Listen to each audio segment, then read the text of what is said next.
So hello everyone, welcome student. मैं हूं आपका दोस्त करता है काटपाल और आज हम शुरू करने जा रहे हैं अपना चैप्टर 1 ऑफ ज्योग्राफी। हमने चैप्टर 2 ऑलरेडी देख लिया है, बट हम अब चैप्टर 1 पे पहले जाने वाले हैं, अब मतलब कि चैप्टर 2 के बाद जाने वाले हैं। तो चलिए फिर let's start with our chapter 1 जो कि है रिसोर्स एंड डेवलपमेंट। इसमें I will be explaining you about what the resources are, what are the types of resources obviously, and then also will be talking about much more things जैसे कि soil की types, ठीक है, वो बहुत important हो जाती हैं इसमें, और कई और भी चीज़ें जिसके बारे में हम बात करेंगे। क्लासिफिकेशन रिसोर्सेज, काफ़ी चीज़ें इंपॉर्टेंट हो जाती हैं। So starting with our chapter 1, right, the name of the chapter what it suggest, it is resources and development. अब इसमें एंड इकोनॉमिक्स वाले चैप्टर में हमने वो भी डेवलपमेंट देखा था एक चैप्टर, राइट, उसमें हल्का सा चीज सिमिलर सी है। यहाँ पे हम डेवलपमेंट के अंदर कुछ सिमिलर टॉपिक यानी सस्टेनेबल डेवलपमेंट की बात करेंगे। बट अब सस्टेनेबल डेवलपमेंट में यहाँ पे हम कई इंटरनेशनल जो चीजें हो रही हैं, ठीक है, ठीक है, इंटरनेशनल हम डालेंगे, इंटरनेशनल कुछ इनिशिएटिव्स हो रहे हैं, इंटरनेशनल इनिशिएटिव्स, उसके ऊपर ज़्यादा फोकस रहेगा। फिर साथ में इंडिया में क्या चल रहा है, रिसोर्सेज में अब हम क्या देखेंगे, रिसोर्सेज का मेजर पार्ट आता है आपका। रिसोर्सेज में हम देखेंगे काफ़ी नई चीज़ें, जैसे कि पहले तो हम इसमें पॉइंटर्स अगर हम अपने बनाएं तो एक हम देखते हैं distribution of resources, right, distribution काफ़ी इंपॉर्टेंट हो जाती है। फिर साथ में हम देखेंगे नॉट जस्ट डिस्ट्रीब्यूशन, इनके क्लासिफिकेशन देखेंगे कि कैसे रिसोर्सेज को क्लासिफाई किया गया है, क्या रिसोर्सेज हमारे स्कार्स हैं या अबंडेंट है, तो ये हम देखेंगे। तो काफी ऐसी चीजें हम देखेंगे जिससे हमें पूरा चैप्टर ये क्लियर होगा, ठीक है। इसमें फिर अगली बात, इन रिसोर्स और डेवलपमेंट को मिलाकर सबसे इंपॉर्टेंट रिसोर्स जो हम इसमें बात करेंगे that is our land resource, ठीक है, लैंड रिसोर्स होगा। और लैंड रिसोर्स में अब इन दोनों को मेन बात करते हुए हम बात करेंगे फिर जो मोस्ट इंपॉर्टेंट टॉपिक जिससे क्वेश्चन एक तो एक क्वेश्चन आना ही आना है, ठीक है, that is our soil. Soil के क्या टाइप्स रहेंगे और उसकी सारी आगे क्लासिफिकेशंस, ठीक है। So moving on with our topic that is resource and development, ठीक है। तो पहला टॉपिक जो हमारा है इस रिसोर्स एंड डेवलपमेंट चैप्टर के अंदर है, देन व्हाट आर रिसोर्सेज। अब रिसोर्सेज होते क्या हैं, इसकी बेसिक डेफिनेशन जो है ये हमें पता होनी चाहिए। Resources, now what are these resources? Resources means जो भी everything that is environmentally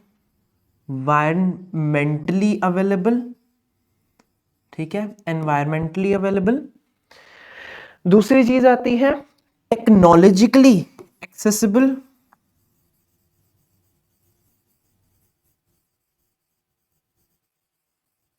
technologically accessible.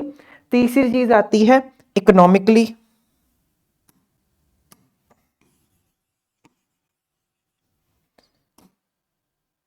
तीसरी चीज हमारी आती है इकोनॉमिकली फीजिबल या economically affordable.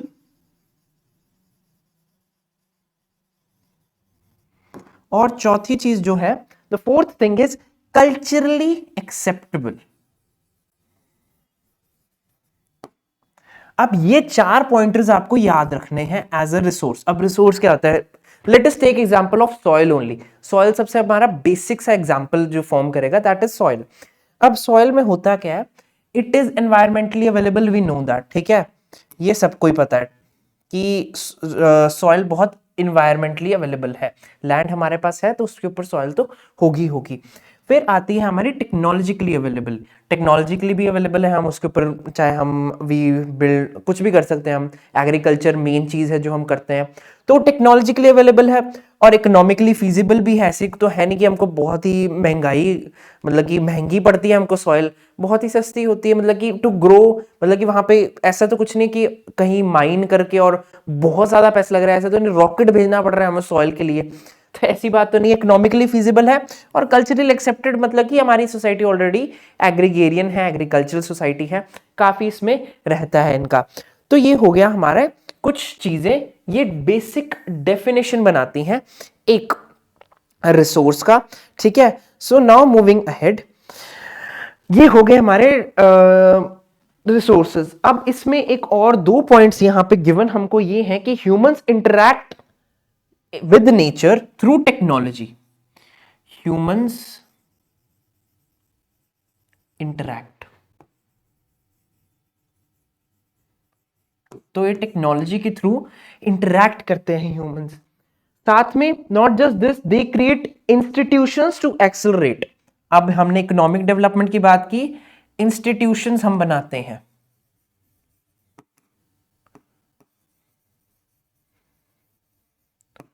To accelerate economic development. तो इन रिसोर्सेज का यूज करके हम इकोनॉमिक डेवलपमेंट भी होती है, हमारे इंस्टीट्यूट्स बनते हैं, इंस्टीट्यूशंस हम बनाते हैं। साथ में हम ह्यूमंस इंटरैक्ट करते हैं technologically with the resources and also nature. Nature के साथ लिख देते हैं हम, यहाँ पे किसके साथ इंटरैक्ट कर रहे हैं, हम नेचर के साथ इंटरैक्ट कर रहे हैं, ठीक है। तो ये हमारी बेसिक बात आ जाती है अपने चैप्टर के स्टार्टिंग में, बहुत ही बेसिक चीज है। तो नाउ मूविंग अहेड, राइट, हाँ, तो चलते हैं फिर आगे। हमारे पास अब अगली चीज आ जाती है क्लासिफिकेशन ऑफ रिसोर्सेस। अब रिसोर्सेस क्लासिफिकेशन, अब रिसोर्सेस क्लासिफाई होते हैं अलग अलग ब्रांचेस के अंदर, ठीक है। हर एक ब्रांच का अलग कलर लेते हैं। पहली ब्रांच, अब किस चीज में क्लासिफाई होते हैं, पहले they are classified on the basis of their origin, ठीक है। ओरिजिन के बेस के ऊपर दिख रहा होगा, हाँ जी। सो ओरिजिन के बेस के ऊपर क्लासिफाई होते हैं। ओरिजिन के बेस के ऊपर they are classified into two things. Number one is biotic, ठीक है, and the other one is abiotic. ये इनका ओरिजिन हो गया, biotic and abiotic. Biotic would mean they are living creatures, right, and abiotic non living. अब इसका I don't guess example देने की जरूरत है मेरे को, this is really very not class 10th level question, ये आएगा भी नहीं वैसे, जस्ट एक्सप्लेन है, थोड़ा बेसिक से हम स्टार्ट कर रहे हैं, ठीक है। फिर आते हैं हमारे on the basis of ownership. ये बट ये आपको पता होना चाहिए कि कौन सी बेसिस के ऊपर क्लासिफिकेशन होती है, ये आपकी इंपॉर्टेंट है, ठीक है। On the basis of ownership, अलग कलर, ओनरशिप,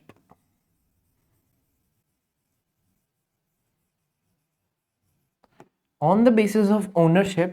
अब हमें क्या दिखाई देता है on the basis of an ownership, हमारे पास आप चार बोल लीजिए, ठीक है। वैसे on the basis of ownership में ना मेनली आपका आता है पब्लिक और प्राइवेट, ठीक है। मेनली पब्लिक आपको पता है गवर्नमेंट ओन्ड होगा, और प्राइवेट किसी इंडिविजुअल का होगा या ग्रुप ऑफ इंडिविजुअल्स का होगा, कंपनी होगी, ठीक है। ओनरशिप पे भी आपके दो हैं, यहाँ पे हमें फालतू से कर रखा है, but yes most of times यही दोनों चीजें आती हैं। अब यहाँ पे एक इंटरनेशनल दे रखा है, international is something that you would mean that international is like sea, like ocean is international, so that is what international would mean, ठीक है। Now moving on the basis of status of development. Status of development, ये वैसे इतना मैं बताऊं, status of development समझ लो, कोई ऐसी कोई बात नहीं है कि ऐसे आपको ना आए। सिलेबस में इसलिए कर रहे हैं बस, ये status of development by chance आ जाता है, वैसे तो बहुत रेयर चांस है यहाँ से आने के क्वेश्चन, ठीक है।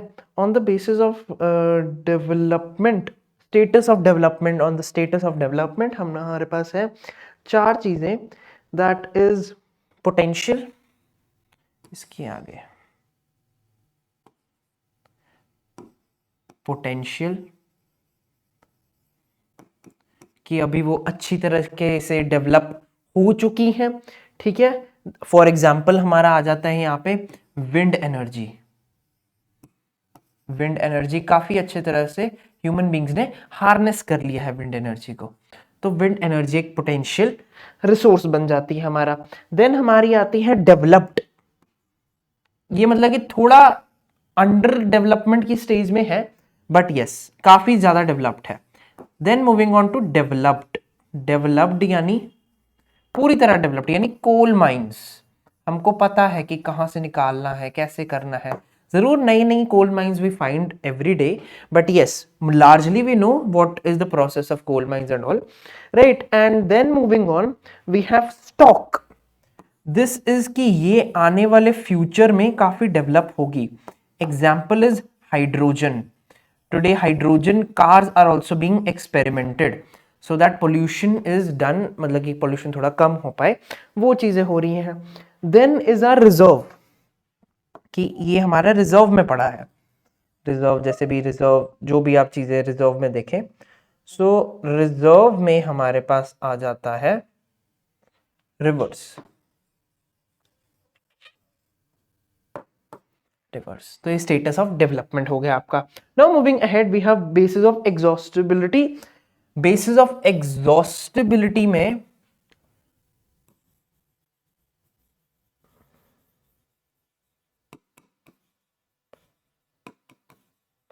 बेसिस ऑफ एग्जॉस्टिबिलिटी में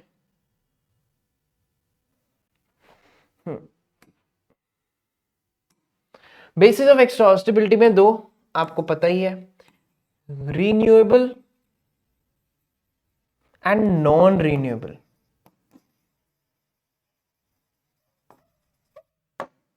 ये दो मेन चीजें होती हैं। ये हो गया आपका क्लासिफिकेशन। इसका ना आपको बस मेन चीज मैं बताऊं, आपको पता होना चाहिए किस किस बेसिस के ऊपर आप इनको क्लासिफाई कर सकते हैं। इसके आगे ये ए बायोटेक, बायोटेक काफी मतलब कि एक बेसिक लेवल से बात कर दी मैंने। पब्लिक प्राइवेट भी काफी बेसिक है। ये थोड़ी चीज आपके लिए मे बी नई हो, अगर आपने पहले नहीं पढ़ी है तो ये इसको कर लेना। स्टेटस ऑफ डेवलपमेंट थोड़ा इंपॉर्टेंट बन जाता है। एग्जॉस्टिबिलिटी, अब एग्जॉस्टिबिलिटी में भी सिमिलर सी बात कर रहा हूं मैं, ठीक है।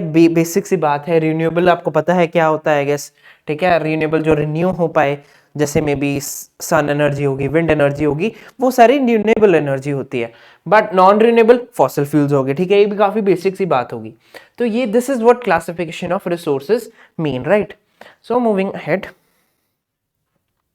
क्लासिफिकेशन होगी नाउ डेवलपमेंट ऑफ रिसोर्सेज। अब इसमें हम पढ़ेंगे रिसोर्स कंजर्वेशन, जो हमने आई गेस चैप्टर 2 में भी सेम सी बात की थी। हमने वहां पे एनिमल कंजर्वेशन की बात की थी अपने चैप्टर नंबर 2 में। अब यहां पे हम बात करेंगे रिसोर्स कंजर्वेशन की। रिसोर्स कंजर्वेशन अब एज इन क्या होता है, why do we need resource conservation, पहले तो हमें ये समझना पड़ेगा। इसके आगे हम बात करेंगे सस्टेनेबल डेवलपमेंट की। अब रिसोर्स कंजर्वेशन क्यों चाहिए आपको, क्योंकि डेवलपमेंट के लिए आपको चाहिए, राइट। रिसोर्सेज हमारे स्कार्स हैं, कम रिसोर्सेज है हमारे पास, एंड ह्यूमन पॉपुलेशन, ह्यूमन की पॉपुलेशन बढ़ती ही जा रही है टाइम टू टाइम, ठीक है, वो बढ़ती जा रही है। साथ में एक्सप्लॉयटेशन बहुत हुआ है रिसोर्सेज का, एक्सप्लॉयटेशन गंदा हुआ है रिसोर्सेज का। वी ऑल्सो नो रिवर्स का क्या हालात है आज, बाकी भी और कई चीजों के क्या क्या हालात हैं हमने कर रखे हैं, ये हमें अच्छी तरह से पता है, राइट। और फिर हमको ये सारी चीजें तो पता ही है। साथ में रिसोर्स प्लानिंग नेसेसरी है। इससे हमें एक वर्ड मिलता है, दैट इज अगर हम स्कार्स रिसोर्सेस हैं, डेवलपमेंट की जरूरत है, एक्सप्लॉयटेशन हो चुकी है, it has already been exploited, so this leads to one word that we need, resource planning. This becomes your keyword कि आपको रिसोर्स प्लानिंग, रिसोर्स कंजर्वेशन यानी रिसोर्स प्लानिंग की नीड है, बहुत ज्यादा नीड है आपको इस चीज की, ठीक है, क्योंकि डिप्लीशन एक्सप्लॉयटेशन हो रहा है तो इससे डिप्लीशन भी तो हो रहा है। डिप्लीशन अब होगा, अब हो रहा है नॉन रिन्यूएबल रिसोर्सेज।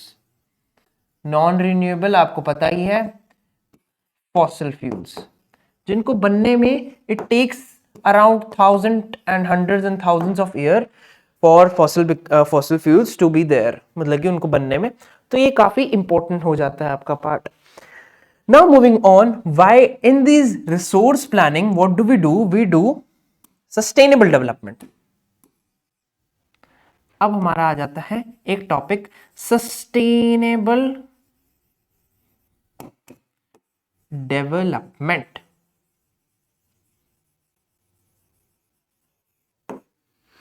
ठीक है, अब सस्टेनेबल डेवलपमेंट में हमको क्या क्या पता है?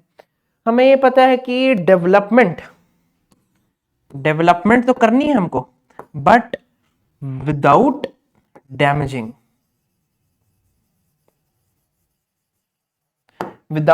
whom? Without damaging the environment. Environment को without damaging the environment, we need to do some development, and that is also necessary. ठीक है, and because present development does harm the future needs. Present development हमें देखा, development तो हो रही है, but यहाँ पे स्कार्स रिसोर्स एक्सप्लॉयटेशन और डिप्लीशन हो रही है, फ्यूचर जनरेशन का हम कुछ नहीं देख रहे। ठीक है, so it is also depleting the earth, it is increasing lot of pollution. We have seen this in India, right, like today also कई जगह पे बहुत ज़्यादा pollution है, तो as compared to other countries, and also the global pollution also has risen. तो वो हम एग्जाम्पल्स करंट लाइफ में देख रहे हैं, तो ये हमें देखने को मिलता है। ऐसे अगर आप करंट लाइफ के साथ थोड़ा थोड़ा रिलेट करके चलोगे ना, geography also will be easier. History का मैंने काफी इजी कर दिया, जैसे गिल्ड हमने फ्री फायर के साथ लिंक कर दिया था। सो वो ऐसी ऐसी छोटी छोटी चीजें अगर हम लिंक अप करते जाएंगे तो बहुत ज्यादा ईजी हो जाएगा आपके लिए पढ़ने के लिए। ठीक है, अब ये तो हमने डिस्कस कर लिया, हमें सस्टेनेबल डेवलपमेंट चाहिए, बट इसके लिए एफर्ट्स क्या हुए? क्योंकि हमने इकोनॉमिक्स में we know what is sustainable development, same definition आपके चल जाएगी। बाय चांस ऐसे कई पूछते हैं कि यू नो सस्टेनेबल डेवलपमेंट, अब इकोनॉमिक्स की सेक्शन पूछा या ज्योग्राफी की सेक्शन पूछा, अलग अलग डेफिनेशन कुछ नहीं है, both are the same thing, with you know development without damaging the environment for the future generations, for the future generation. ठीक है, ये होती है हमारी मेन डेवलपमेंट। ठीक है, नाउ मूविंग ऑन, हमारा आता है एफर्ट्स। अब क्या इनिशिएटिव्स बोल सकते हैं आप इसको, या क्या एफर्ट्स लिए गए हैं ऑन इंटरनेशनल लेवल। अब ये इंपॉर्टेंट बन जाता है क्योंकि ये डायरेक्टली आपके लिए पूछा जाता है, डायरेक्ट क्वेश्चन आता है यहां से कि ये कौन सा कंजर्वेशन वाला था, इसको एक्सप्लेन करो, या फिर सीधा 5 मार्क का क्वेश्चन, ये आपका मोस्ट एक्सपेक्टेड क्वेश्चन है आज कि what are the efforts at international level. ऐसी आपको स्टेटमेंट दी जाएगी, the pollution is increasing day by day. ठीक है, and because of the lack of planning and resource, ऐसा रिसोर्स कंजर्वेशन। तो प्लीज मतलब कि elaborate upon what are the efforts that have been taken on the international level. ये आज आपका most expected question है। ठीक है, नाउ अब इसको ध्यान से सुनो, मैं आपको एक्सप्लेन कर रहा हूं पॉइंट बाय पॉइंट। इसकी सॉर्ट ऑफ टाइमलाइन सी है जिससे आप कर सकते हो। अब इसकी टाइमलाइन हम ड्रॉ करते हैं। पहले हमारा आता है ईयर, दैट इज 1968। ठीक है, अब यहां पे क्या हुआ था? 1968 में हुआ था कि क्लब ऑफ रोम, एक ऑर्गेनाइजेशन है क्लब ऑफ रोम, इन्होंने फर्स्टली मतलब कि पहली बार they were the first ones to discuss about resource conservation.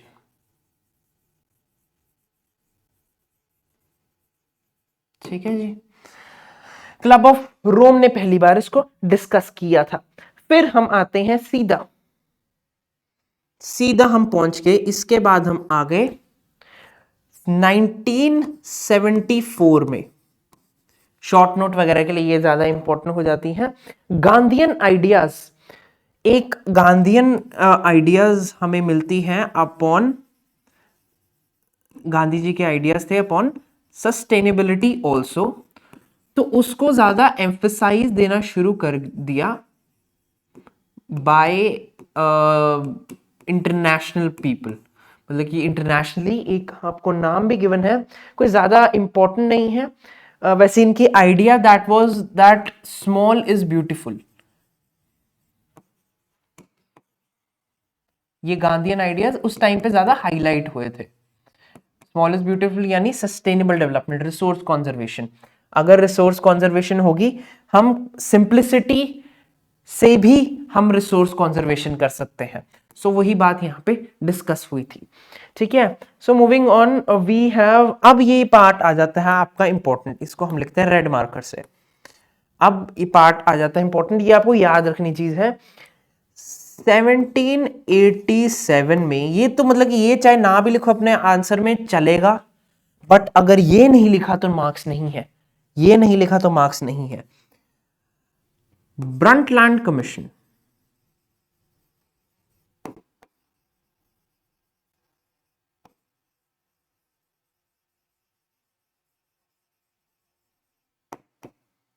Brundtland commission, इसकी आई रिपोर्ट। ठीक है, इन्होंने फर्स्ट टाइम, हमने आप सस्टेनेबिलिटी के आइडियाज तो पढ़ लिए थे, बट वहां पे ना वर्ड सस्टेनेबल डेवलपमेंट अभी तक आया नहीं था, इतना सरफेस नहीं हुआ था गवर्नमेंट में। मतलब कि इंटरनेशनल मैटर्स में ज्यादा लोगों को पता नहीं था व्हाट एक्चुअली सस्टेनेबल डेवलपमेंट है। इन्होंने फर्स्ट टाइम एक इंट्रोड्यूस कराया सस्टेनेबल डेवलपमेंट। मैं ना, हाँ, सस्टेनेबल डेवलपमेंट, ठीक है, फर्स्ट टाइम इंट्रोड्यूस कराया the word sustainable development.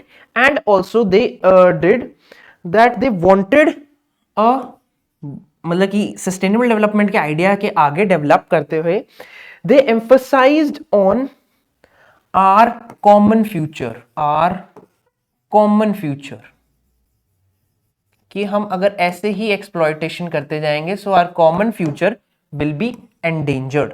So this was the Brundtland commission report, जो आपकी है इंपॉर्टेंट। ठीक है,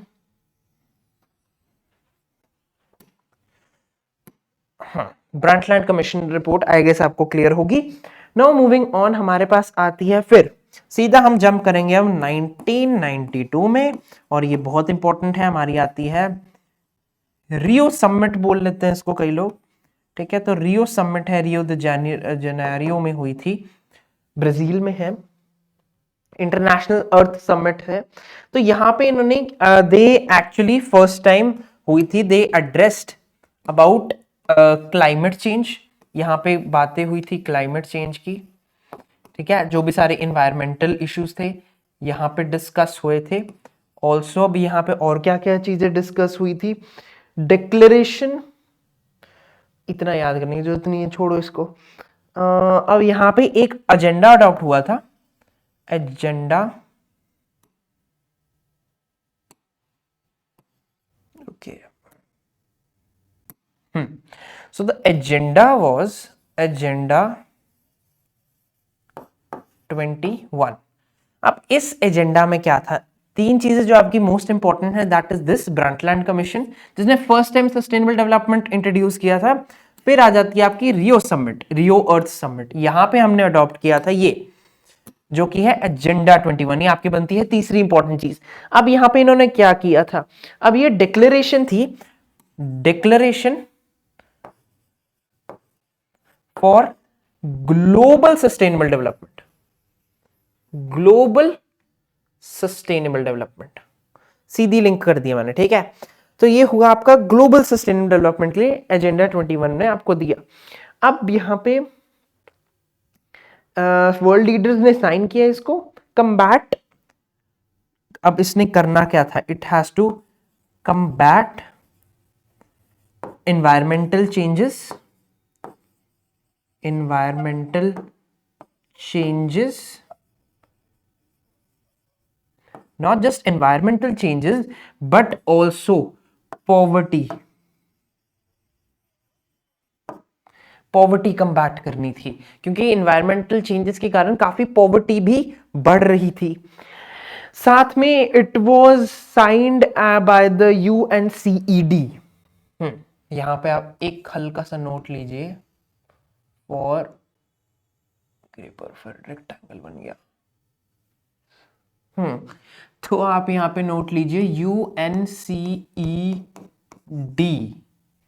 यूनाइटेड नेशन, क्या है, United Nations conference on environment and development. और ये इस यूएनसीडी यानी जो रियो समिट थी, एक्चुअली में यूएनसीडी वहीं से शुरू हुई थी। तो रियो समिट में यहां पे सारे लोगों ने साइन किया था एजेंडा 21। ठीक है, ये हुआ था हमारी रियो समिट की बात, राइट।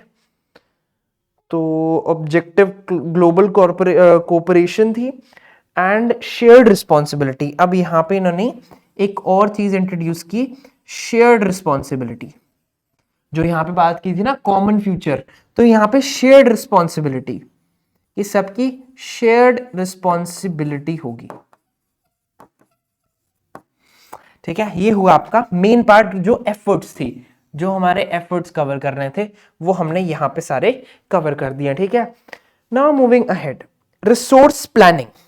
रिसोर्स प्लानिंग की हमने बात आई गेस पिछली स्लाइड में की थी, रिसोर्स प्लानिंग।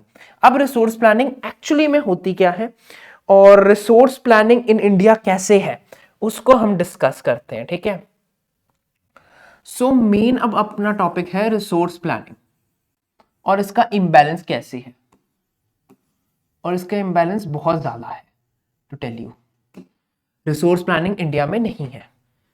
अब रिसोर्स प्लानिंग अब ऐसे है, रिसोर्स डिस्ट्रीब्यूशन भी बड़ी वो है,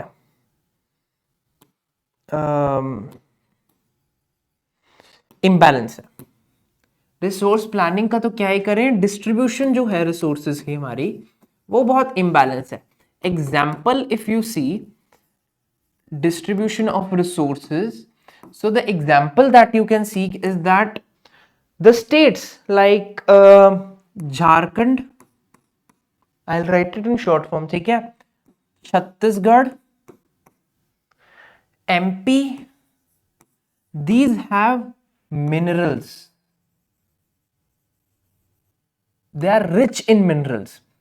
दूसरा आपको एग्जाम्पल क्या देखने वाले, ये सारी states rich in minerals, Jharkhand, Chhattisgarh and MP, most of the mining is done here. Moreover now Arunachal Pradesh, this not Arunachal Pradesh in the north east, it has water resources,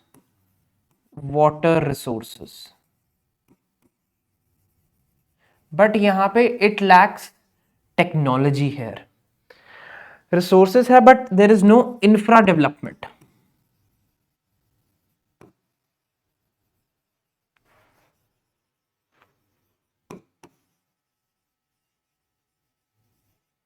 It lacks infrastructural development, right? Now the third thing is, third example आपको पता है राजस्थान की, it has a lot of what you say solar energy capacity, और यहाँ पे generate भी होती है solar energy, but lacks water resources।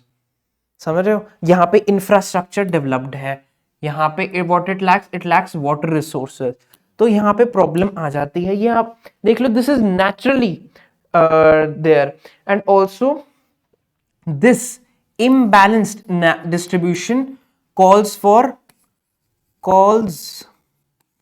For efficient resource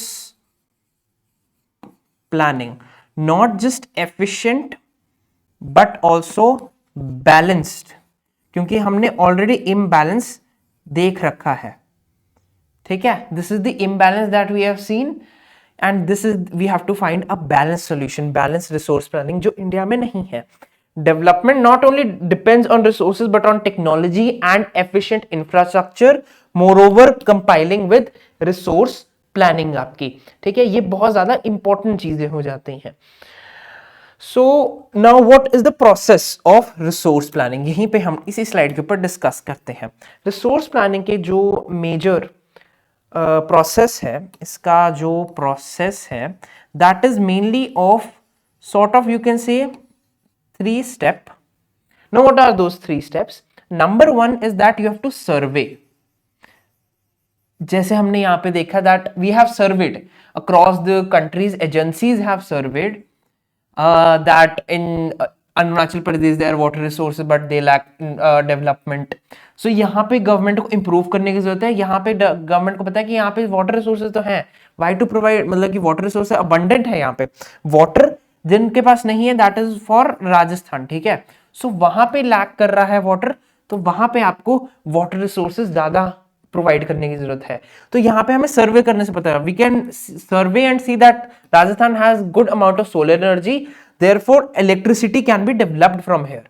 सो यहाँ पे इंफ्रास्ट्रक्चर की कमी नहीं है, but Arunachal Pradesh similarly there is infrastructure development, the lack is there infrastructure development, we need to develop that, ठीक है। तो ये हमें सर्वे से पता चलता है। Then the second thing is mapping.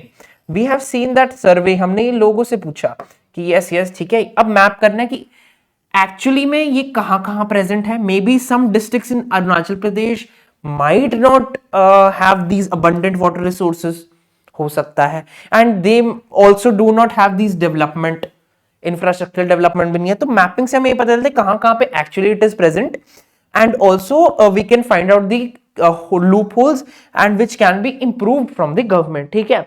Now moving on, qualitative and quantitative assessment. So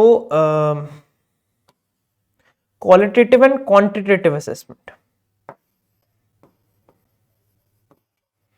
Qualitative and quantitative,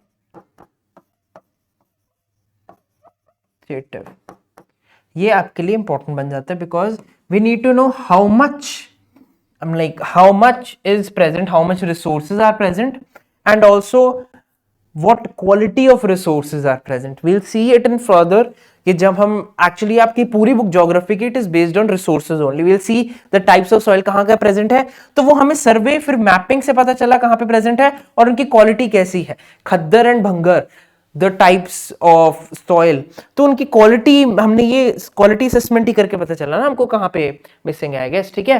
तो I guess this will be clear to you. So technology is required with this for these processes. What is the major thing that is required is technology.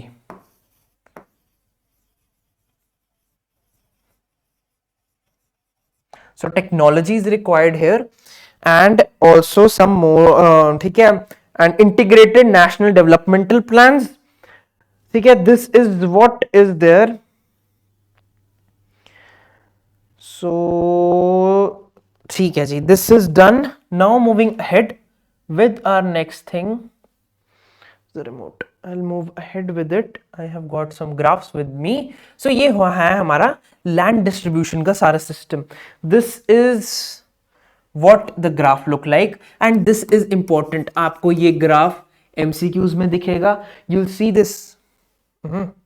Okay, so you'll see this not just in MCQs, but also you'll see this in your 2 markers, you'll see this in 3 markers, and this graph is really important.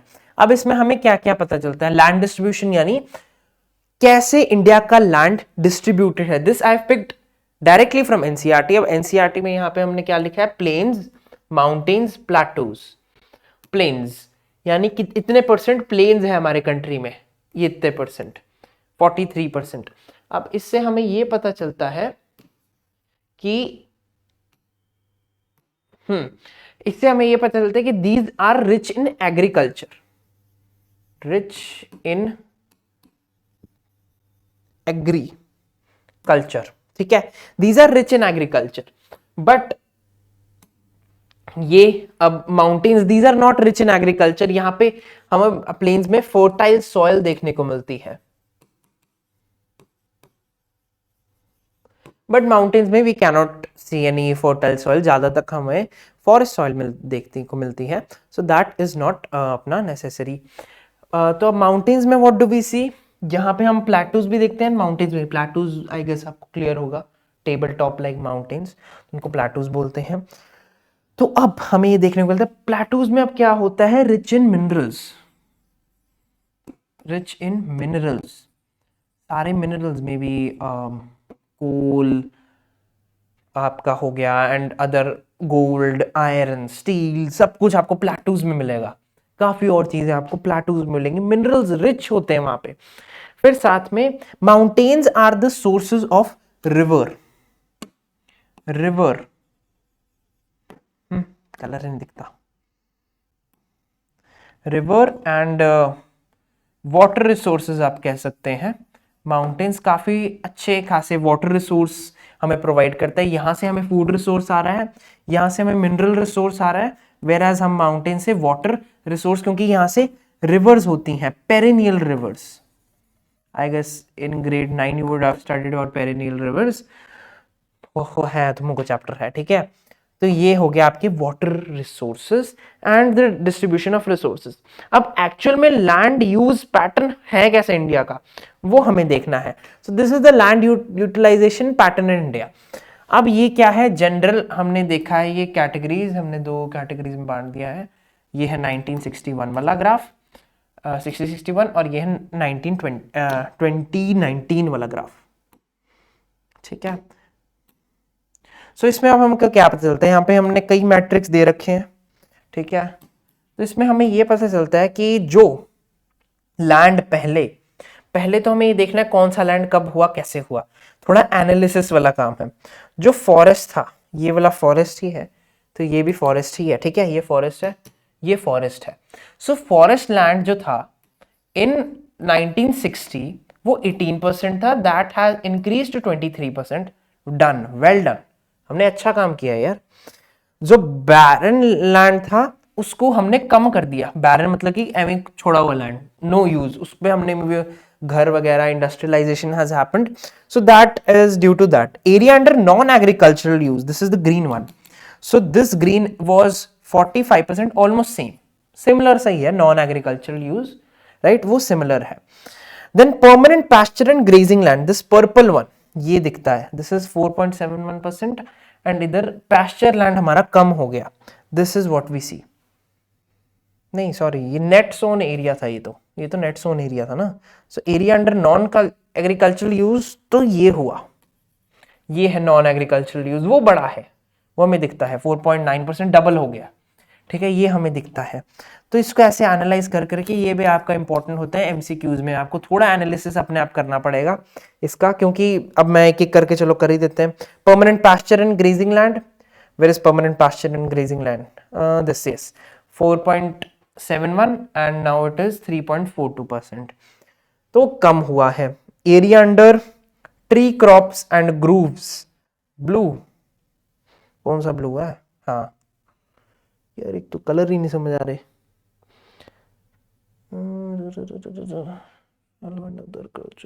हाँ तो ये है क्या यार तो ये है, ये सिग्निफिकेंट थोड़ा सा कम हुआ है। कल्चरेबल वेस्ट लैंड, जो कल्चरेबल है बट वेस्ट है, वो हुआ है डिक्रीज, पहले इतना था, वेस्ट पड़ा था, बट कल्चरेबल हो सकता है, उसको हमने कल्चर कर दिया, ठीक है। करंट फैलो, यानी इतना पड़ा ही है, तो इतना कितना पड़ा है, करंट फैलो, ये है करंट फैलो, तो ये इतना था और अब बढ़ गया है करंट फैलो यार, करंट फैलो लैंड हमारा बढ़ गया है, जो बंजर जमीन जिसको हम बोलते हैं, that has increased. Whereas now moving on to net sown area, this has remained consistent 45-45 approximately, तो net sown area में कोई difference नहीं आया है, तो हम बोलते हैं still in India we see agriculture being the major primary sector, being the major employer या primary sector generating good amount of money also, ठीक है। तो हमने यहाँ पे ये हम डिस्कस कर लेते हैं, टोटल जोग्राफिकल एरिया इतना है, परमानेंट पैस्चर्स हैव डिक्रीज्ड, हमने ये लिख लिया है। Permanent other fallow lands of poor quality and costly to cultivate, rate of ठीक है ठीक है ठीक है ठीक है ठीक है ठीक है, इतना नहीं देखना। ये एवरेज है बाय द वे, एवरेज है ये सबका, क्योंकि this is 100% area of India, उसका निकाला है। अब states wise it can differ, like Punjab and Haryana have over 80% of net sown area, ठीक है। एवरेज तो 45% है, but yes Punjab and Haryana में 80% से ज्यादा है, whereas Andaman Nicobar have less than 10%। So these are the some exception examples, right. And forest cover is below 33%। हाँ ये मेन चीज आती है आपको, फॉरेस्ट कवर कहाँ है, फॉरेस्ट ये ब्लू वाला पार्ट, ये वाला part, this had to be above, मतलब कि ये it should have been above 33%, but actually में ये टारगेट सेट किया गया था by the government in the national forest, आपका नेशनल फॉरेस्ट पॉलिसी में, ठीक है।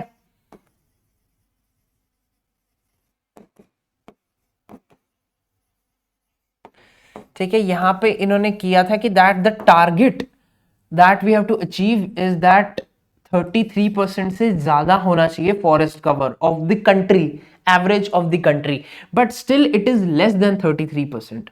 So this target has not been met yet. तो इसका हमें इन्वायरमेंटल इंपैक्ट भी दिखता है over India. So now moving ahead, we have understood this. अब हमने population density, technological capability, cultural traditions, ठीक है जी। Now we move on to land degradation, ठीक है जी। तो moving on we have land degradation, land degradation.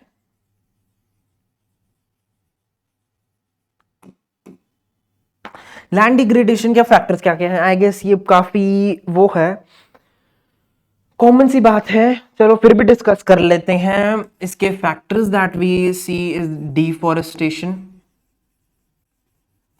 ठीक है, डिफॉरेस्टेशन, माइनिंग, ओवरयूज, ओवरयूज यानी एग्रीकल्चर में हम काफी इसको ओवरयूज कर रहे हैं, ठीक है, ये हो गया आपका पार्ट। फिर आता है आपका ओवरग्रेजिंग। अब ओवरग्रेजिंग में ना एक एग्जांपल दिया हुआ है आपको। ओवरग्रेजिंग का जो एक्चुअल जो हमें ओवरग्रेजिंग दिखती है वो दिखती है हमें in the states like Gujarat and Rajasthan also, ठीक है, यहां पे हमें ओवरग्रेजिंग दिखती है। माइनिंग हमें दिखती है स्टेट्स लाइक झारखंड, छत्तीसगढ़, ठीक है, वहां पे हमें माइनिंग का दिखता है, काफी हो रहा है। फिर mining, processing, mineral processing, over irrigation, over agriculture में आप ओवर इरिगेशन लिख सकते हो। अब ओवर इरिगेशन वहीं पे होगा जहां पे एग्रीकल्चर हो रहा है। एग्रीकल्चर कहाँ हो रहा है, हमारे पंजाब वाले एरिया में, राइट, पंजाब एंड हरियाणा, वहां पे ये स्ट्रगल कर रहे हैं, ठीक है। So over irrigation Punjab Haryana में हो रही है। तो ये सारी चीजें हमें देखने को मिलती हैं, एंड इंडस्ट्रियल इफेक्ट्स तो ऑब्वियसली वो पोल्यूशन में हमारे आ जाते हैं। अब लैंड कंजर्वेशन कैसे हो सकती है, एफॉरेस्टेशन करके, माइनिंग को कंट्रोल करके, ओवर यूज ना करके, ओवर ग्रेजिंग को कंट्रोल करके, दैट इज योर आंसर, ठीक है, खत्म, इतने हमने नहीं करने। Now moving on ahead we have अपना ये है आपका एक्चुअल इंपॉर्टेंट पार्ट, इस दिख रहा है आपको, यस इट इज, आपको आराम से दिख रहा है इसमें। अब आपको इसमें क्या करना है, type of soil, you know this is first, this is second, this is third, red soil, fourth, fifth, sixth, ये टाइप्स ऑफ सॉइल्स हैं आपकी। इनकी फॉर्मेशन डिस्कस्ड है, लोकेशन डिस्कस है, मिनरल किसमें रिच है, डेफिनेशन किसमें है, कौन से फीचर्स हैं that we can discuss, and crops कौन सी एसोसिएटेड। चलो इसमें शुरू करते हैं। First is that alluvial soil. Alluvial soil it is deposits of material और sediments brought down by rivers, यानी रिवर से जो नीचे से मतलब कि रिवर्स ऊपर से आती हैं, फ्लो करती हैं, पेरिलियन रिवर्स, कोई भी रिवर हो वो अपने ऊपर से माउंटेन से सिल्ट लेके आती है, उसके deposit is what is the formation of alluvial soil. Then location where it is found in Ganga Brahmaputra plains, deltas plains बोल सकते हैं, गोदावरी कृष्णा कोस्टल एरियाज में मिलती है, पंजाब में मिलती है, यूपी में मिलती है, उत्तराखंड में मिलती है, बिहार में मिलती है, यूके ये यूनाइटेड किंगडम नहीं ले लेना, उत्तराखंड लिखा है, ठीक है। उत्तराखंड में मिलती है, बिहार में मिलती है, बंगाल एंड हरियाणा, ऑब्वियसली पंजाब हरियाणा में तो मिलती है, क्योंकि अब इसके मेन फीचर क्या है, पोटैश एंड लाइम में रिच है। ये इंपॉर्टेंट है, ये आपको ना मिनरल्स रिच वाला सेक्शन, लोकेशन इंपॉर्टेंट है, फॉर्मेशन चाहे इतना मत करना, बट हाँ minerals rich and location this is important, and the crops associated with it. तो ये सारी चीजें आपको इंपॉर्टेंट बन जाती है। एग्रीकल्चर में भी आएगा, एग्रीकल्चर वाला चैप्टर है, उसमें भी क्रॉप्स एसोसिएटेड, फिर वो सॉइल एसोसिएटेड आ जाएगा, वो हम पढ़ेंगे। सो हम डिस्कस कर रहे थे, फॉर्मेशन होगी, लोकेशन होगी, मिनरल्स ये पोटैश एंड लाइम रिच है, डेफिशिएंट ऑर्गेनिक एंड नाइट्रोजस कंटेंट्स में डेफिशिएंट है, और अदर कुछ फीचर्स इसके हम बात करें, that is it is very fertile, covers 40% area, 40% area of India. And अब क्रॉप्स इसमें कौन कौन से एसोसिएटेड है, rice obviously, right, wheat, cotton, oilseed and sugarcane. This is the सारा अपना चीज। Now moving on to our next is black soil. अब black soil, इसको हम रेगुर सॉइल भी बोलते हैं, ये कई स्टेट्स में हम रेगुर सॉइल भी बोलते हैं इसको, तो ये अलग अलग इसके नाम हो जाते हैं। Now what is the formation, withering and cooling of lava after volcanic eruption, यानी जब आफ्टर द वॉल्केनिक इरप्शन लावा हो जाता है ओवरफ्लो, तो उसके कूल डाउन, उसके ठंडे होने के बाद black soil is formed. Now where it is found, ये ज्यादा फाउंड होती है डेक्कन वाले एरिया में, डेक्कन ट्रैप, डेक्कन प्लेट्यू, वहां पे एरियाज में फाइंड होती है, valleys of Godavari, Krishna, Tapi and Narmada. अब आप ये कहोगे गोदावरी कृष्णा के वहां पे तो डेल्टाज में मिलती है, डेल्टाज एंड अपना उसमें डिफरेंस होता है वैलीज में। सो महाराष्ट्र एंड गुजरात, आंध्र प्रदेश में मिलती है, और मध्य प्रदेश एंड तमिलनाडु में भी मिलती है, ठीक है। And it is rich in lime, similar to the minerals rich in alluvial soil. It is rich in iron, it potash, magnesium and calcium respectively, ठीक है। सो अब इसमें डेफिशिट कौन से हैं, नाइट्रोजियस कंटेंट सेम ही है, नाइट्रोजियस कंटेंट, अब इसमें फॉस्फोरस भी डेफिशिट है, ठीक है, डेफिशिट ज्यादा इंपॉर्टेंस वाला नहीं है।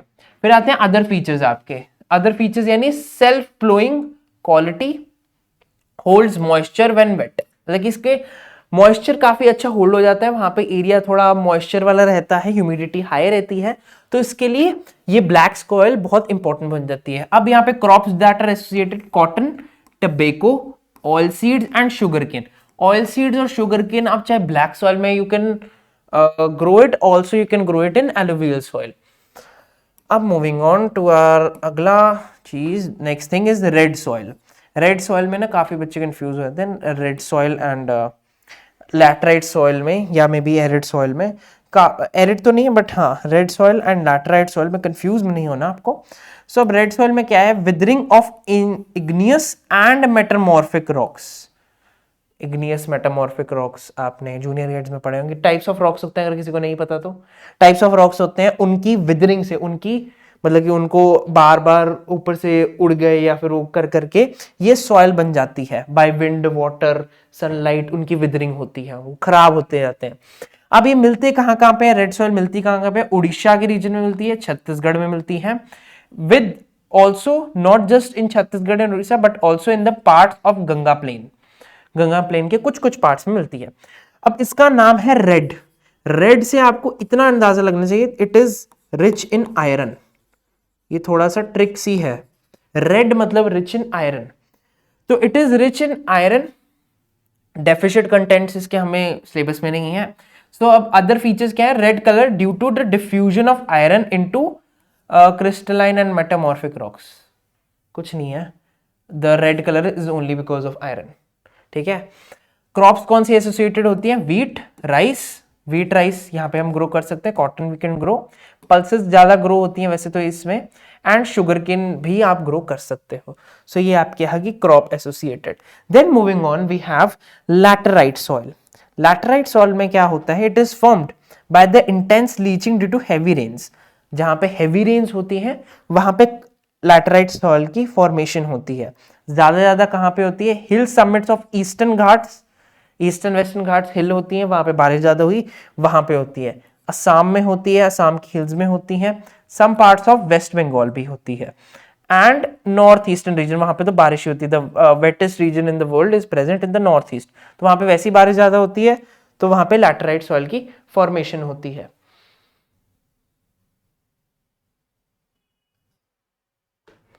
सो नाउ मूविंग अहेड, हमारे पास आती है arid soil.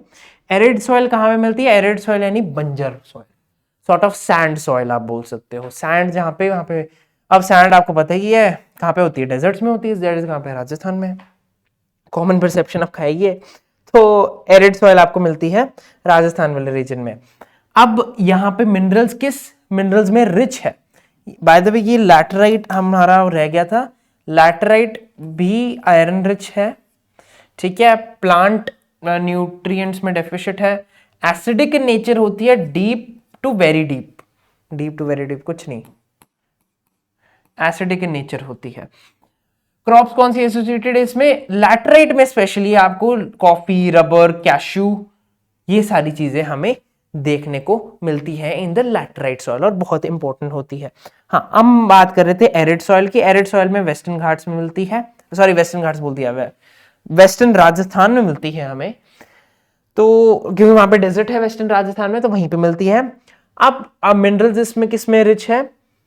Rich in calcium content and high salt content होती है, सॉल्ट ज्यादा होती है। Lack of humus, humus humus, humus humus होती है वैसे तो, जो मर्जी बोल लो।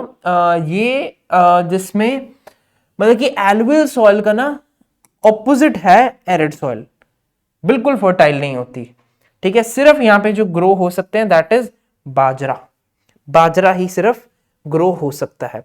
Other feature sandy in texture, मैंने बोला था sandy in texture and red to brown colour, इसका ये आता है। अब एक चीज आपको करने हैं differentiate, red and yellow soil होती है, ठीक है, रेड एंड येलो सॉइल होती है।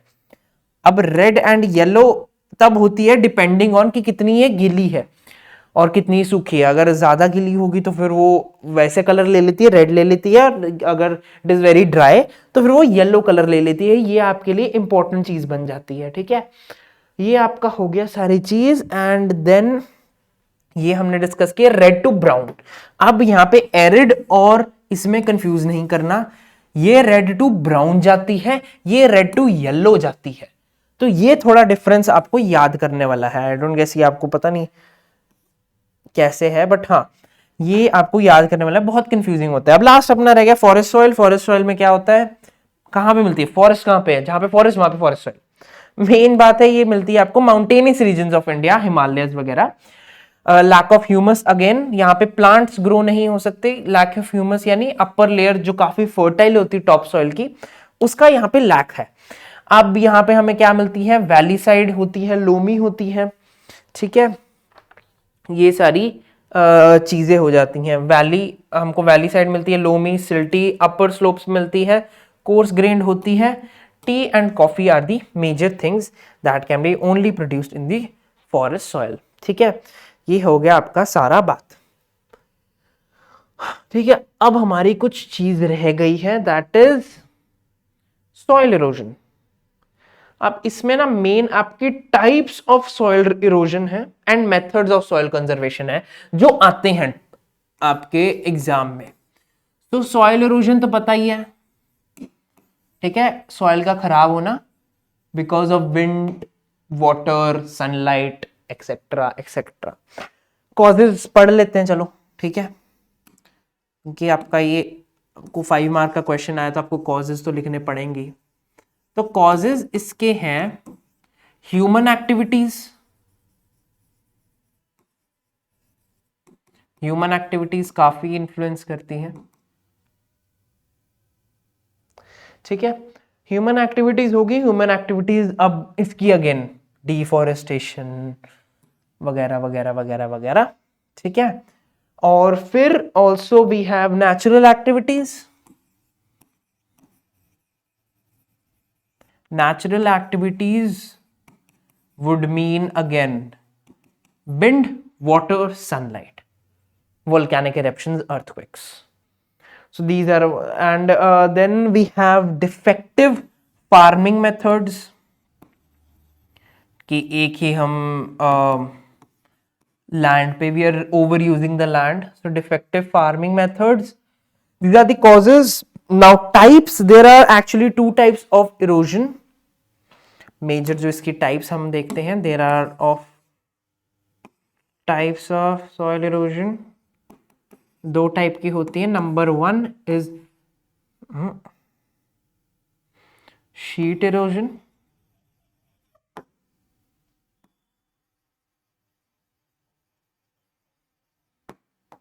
शीट इरोजन में अब क्या होता है? Sheet erosion we mean by that water, जैसे कि for example this is a part of soil, part of land, मतलब पार्ट ऑफ सॉइल है, ठीक है, अपर लेयर है ये सॉइल की. Water is coming from this side, change the colour.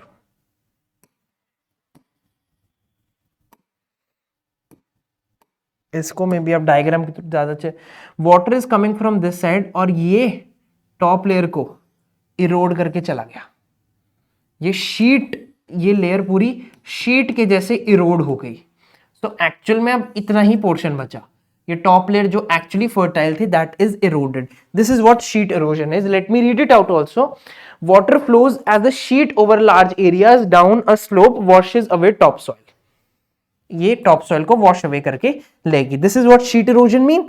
Then the second type is अपना wind erosion. Wind erosion is nothing,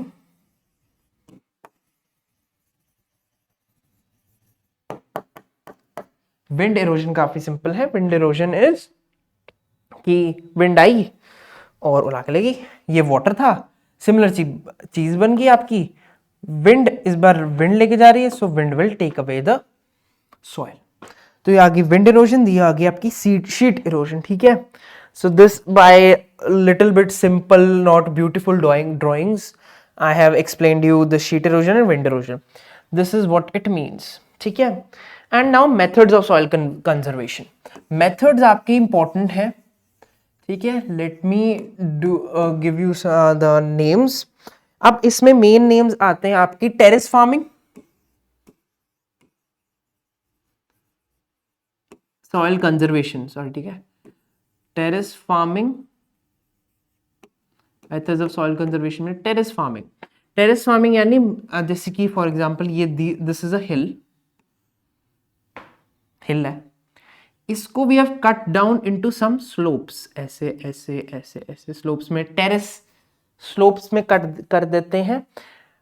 जिसके साथ यहाँ पे अगर हम ऐसे अगर हम करें ना normal, if we do agriculture here normally like this on the slope, soil हमेशा wash away होती जाएगी, down the hill जाती रहेगी, sheet erosion would happen. But when we cut such steps on the mountains, so the water won't flow like, मतलब कि नीचे ही नहीं आ जाएगा, soil erosion will not be there. So this is what terrace farming means, mostly practiced in the mountainous regions, right? Now moving ahead, we have contour plowing. Contour ploughing भी एक method है,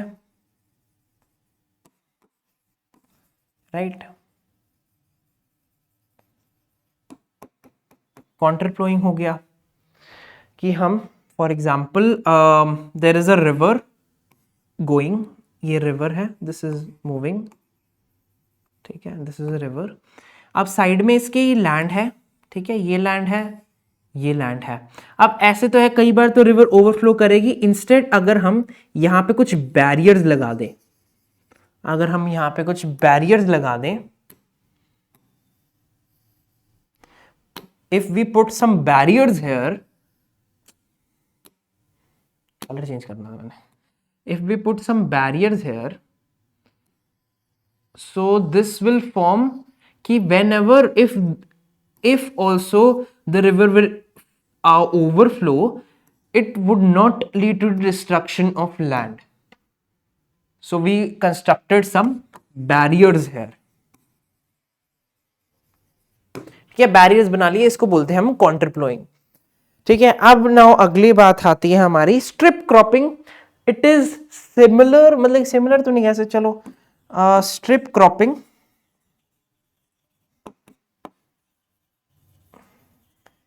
ये actually ऐसे topics हैं जो मैं आपको diagram के थ्रू ही ब्यूटीफुल अपने ड्राइंग से थ्रू एक्सप्लेन कर रहा हूँ. तो for example this is a piece of land. Strip cropping में what is actually done, strips of land are cut. ये स्ट्रिप होगी, एक ये स्ट्रिप होगी, एक ये स्ट्रिप होगी, एक ये स्ट्रिप होगी. ठीक है. तो अब स्ट्रिप क्रॉपिंग में क्या होता है, जो यहाँ पे फॉर एग्जांपल यहाँ पे may be some crop is grown. ठीक है, यहाँ पे हमने क्रॉप ग्रो कर ली. अब जो सेंटर वाली होती है ना, यहाँ पे वी ग्रो ट्रीज, यहाँ पे we grow trees, then we grow some crops, then here also again we grow trees. Up the main factor is the wind, the trees will stop the wind flow, जिससे soil erosion नहीं होगा. Moreover, other thing that can be done in strip cropping is similar piece of land, strip is cut, right? So इधर हमने कुछ mixed cropping जिसको हम बोल सकते हैं. So इधर maybe wheat is grown, then rice is grown, wheat, rice. फिर ऑल्टरनेटिंग इट. सो पूरा लैंड का ऐसे नहीं हम ऑल्टरनेट फार्मिंग बोल सकते हैं, क्रॉप रोटेशन बोल सकते हैं. So these are the methods. Strip cropping में वो सारी चीजें आ जाती हैं. Then there is afforestation that is really common, and also in counter ploughing we can also state it as not just counter ploughing but also shelter belts. Shelter belts भी बोल सकते हैं हम उसको, काउंटर प्लोइंग भी बोल सकते हैं. Shelter belts these are similar, and strip cropping का थोड़ा मिक्स सा होता है वो. सो इतना आपको डीप जाने में जरूरत नहीं है. This will not come in your exam to be explained. ठीक है, आपका मोस्ट एक्सपेक्टेड क्वेश्चन मैंने आपको आज बता दिया था. द अपना जो था कहाँ गया, the efforts, right, the international efforts, वो आपके लिए बहुत इंपॉर्टेंट होते हैं because most of the students skip that and they repent afterwards. ठीक है, मेरे खुद के क्लासमेट्स ने काफी स्किप किया था वो टॉपिक, बट वो टॉपिक सबसे ज्यादा इंपॉर्टेंट है. सॉइल एंड वो टॉपिक, दो एक टॉपिक्स अगर आपने इस चैप्टर में से अच्छी तरह से कर ली है, आपका पूरा चैप्टर भी डन है. वैसे भी बाकी तो चीजें बेसिक चीजें है यार. This is what grade 7 grade 8 में हम यही पढ़ रहे थे एसएसटी में. ठीक है, ज्योग्राफी में. ठीक है, that is all for today. तो मिलते हैं कल tomorrow at same time 8:30 PM. Bye bye, see you.